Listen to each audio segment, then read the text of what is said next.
I had one of those days today where I felt like I was really under a lot of pressure.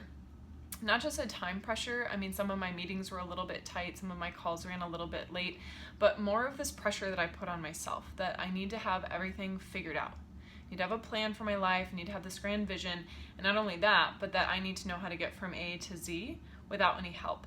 And I'm so sick of being like an independent warrior, and what I want is to be a pleasure-filled goddess. So what I've discovered is that when I'm under pressure, I have a tendency to collapse, like literally to collapse from my chest, to want to put my head in my hands, and to just curl up into a little ball and hide, especially today because it's really rainy out. And that feeling of pressure does nothing for my enjoyment, does nothing for my beautiful, feminine, radiant spark. It just makes me want to close off. So one of the ways to get away from that sense of pressure is to actually come back to our breaths. So our breaths are these beautiful, like life-giving, radiant, juicy, feminine beacons of nourishment to the world, to nourish ourselves, to nourish others, to literally create and sustain life.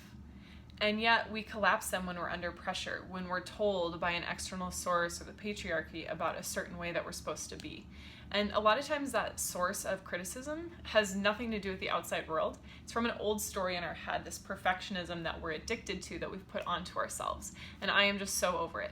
So what I would rather do is to connect to my breaths and to feel that fullness and to feel that nourishment that I'm sustaining myself through, that helps to brighten my day, that helps to open my heart.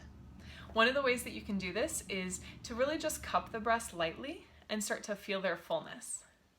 Start to feel them one at a time, the nice gentle weight that they have in your hands.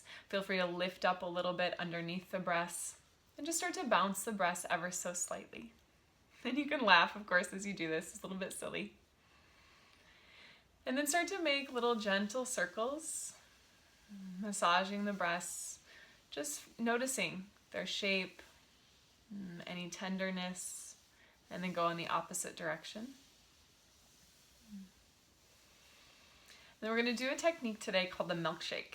So you're going to bounce the breaths like you're shaking a milkshake, going back and forth. You can even make a noise like, It gets really silly. And then open the arms out to the side and really stretch, like stretch out.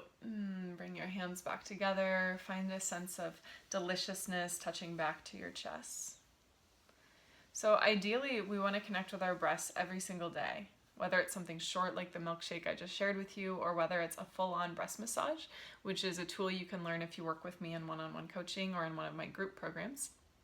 The way that we connect with our breaths is not just that action, but it's also a sense of love. So are you touching your breasts in a way that's tender, that you would want them to be touched? Or are you manipulating them just really mechanically, kind of like something to slide from side to side and out? That actually hurts. I don't want to do that anymore.